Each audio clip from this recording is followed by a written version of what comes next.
When you're walking around campus, you think you're informed, from various student groups protesting different issues to different organizations saying, hey, get out there and vote. I was that student. I thought I was well informed. It wasn't until I got a group project on immigration and sanctuary campus reform that I realized I didn't know anything at all. Hi, I'm Dani, and this is my story from going from the oblivious student that I was to the well-informed student I am now.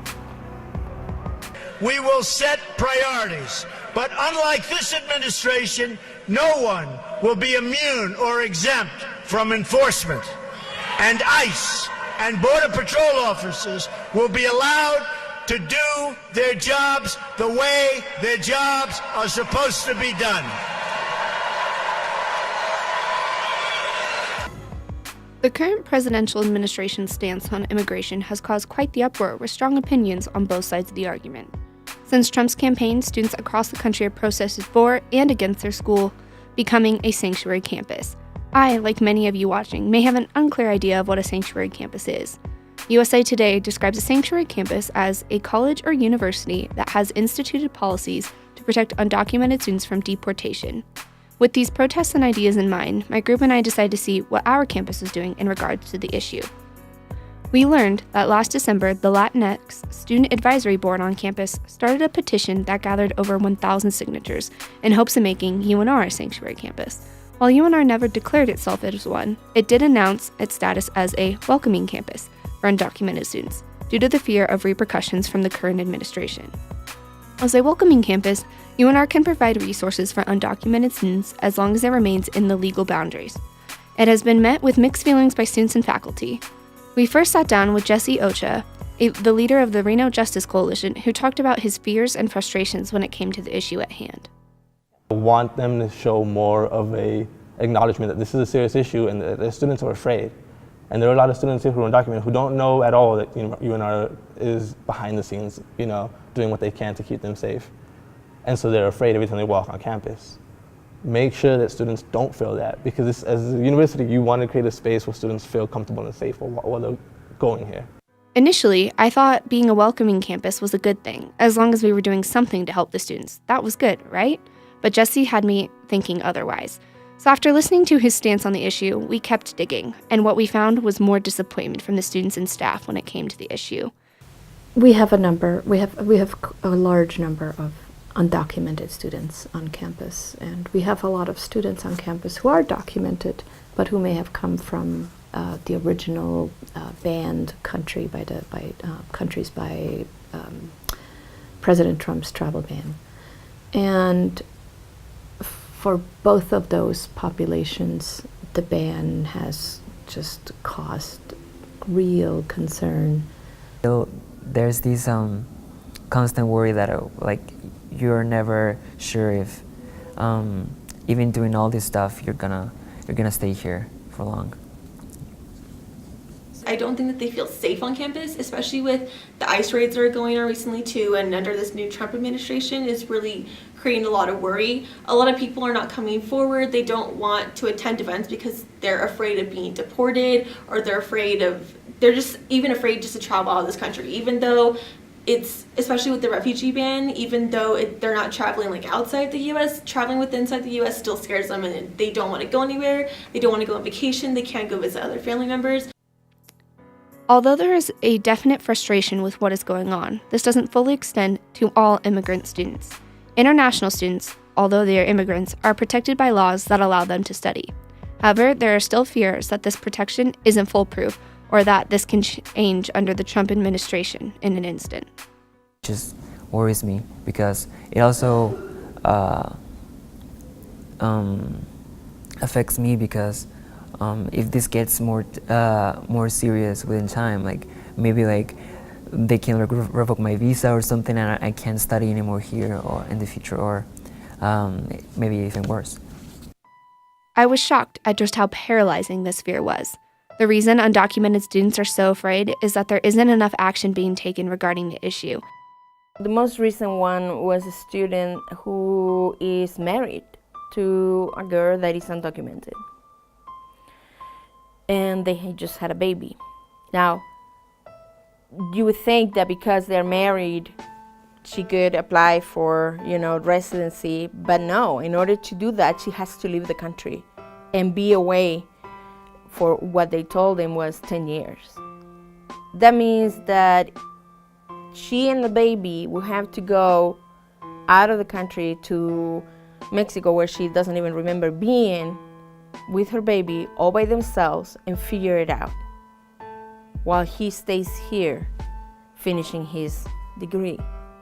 He still have 2 more years to go. Of course that's not gonna happen. He is gonna go with his family if he has to. But that would mean that he would have to stop studying, and who knows if he's gonna be able to get back to it.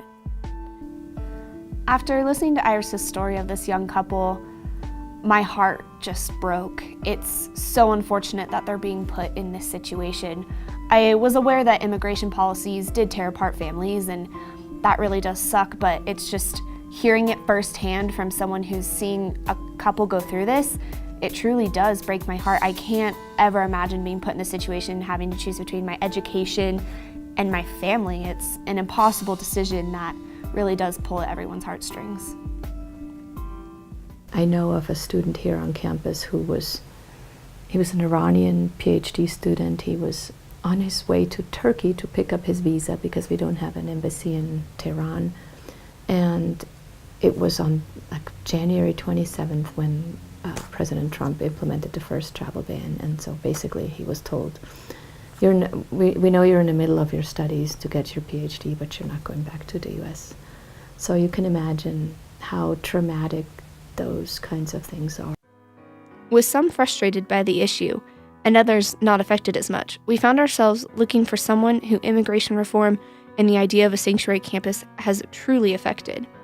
Through our connections and previous interviews, we found an undocumented student willing to come forward and tell us her story. For the sake of her safety, she asked to remain anonymous throughout the course of the interview. Well, the funny story is I've moved twice to the United States. My first time I was in kindergarten. I moved to San Diego. My parents both lost their job. My mom stopped working because she wanted to take care of me, and my dad sustained the family. And once he lost his job, then it was a very big economic kind of crisis in our family. So we moved to San Diego, and my brother was born in San Diego, and my parents missed their family, obviously. So we all moved back to Mexico, trying to spend some time with our family, but still, again, economic problems started arising, and now we moved to Carson City, Nevada, and that's why we're here. So what feels more like home at this point? Do you feel like Mexico feels more like home, or here in Carson City, Reno area? Here, for sure. Home means Nevada at the end of the day. In campus, I know that the Latino Research Center is a really important tool that we have.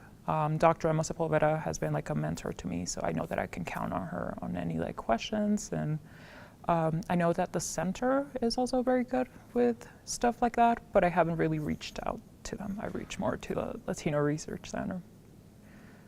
All the people there are so welcoming and so any questions you have, if they don't know the answers, they'll look them up for you, and that's something nice to have, especially in the situation that we are. It's nice to know that you have some kind of support. Just imagine this scenario. This has been one of my nightmares. Sitting in your class, having some officers come into the classroom, talk to your professor, hey, I'm looking for so-and-so. Walking out of there in shame because your whole classroom, one, just found out you're undocumented. Two, they're treating you like a criminal because they're gonna take you, probably handcuff you, take you out of the classroom, take you out of the campus, have all these people look at you. So for me to see that it's nice that they're welcoming students, but I think that they should take that extra step to protect them.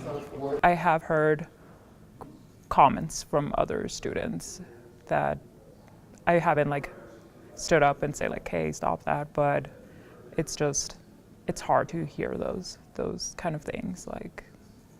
They don't understand the true the dreamers, the Dream Act, the people that are considered dreamers.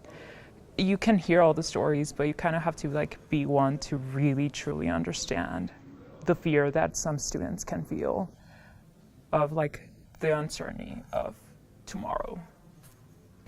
Even though there's action being taken here on campus, simply put, it's not enough. Throughout the course of this journey, I realized the tone that comes around this issue is rather bittersweet. There are the glimmers of hope and things being done, but that's just followed by waves of disappointment and just frustration met by the students going through this situation.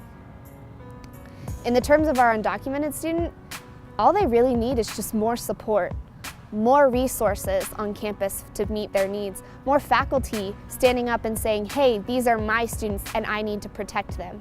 What they really need is a voice that speaks for them, for theirs is trapped and paralyzed by this fear of losing their jobs, opportunities, education, and fear of being deported back to a country that they no longer see as home. We are this home, and we need to have a voice for them. And as much as I want to empathize, I truly can't. I am a middle-class white woman with the opportunity to go to college. And along with that comes privilege. And as much as that privilege doesn't seem like it can do much, it really can.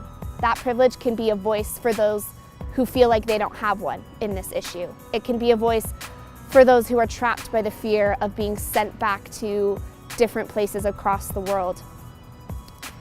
My voice is powerful, but so is theirs.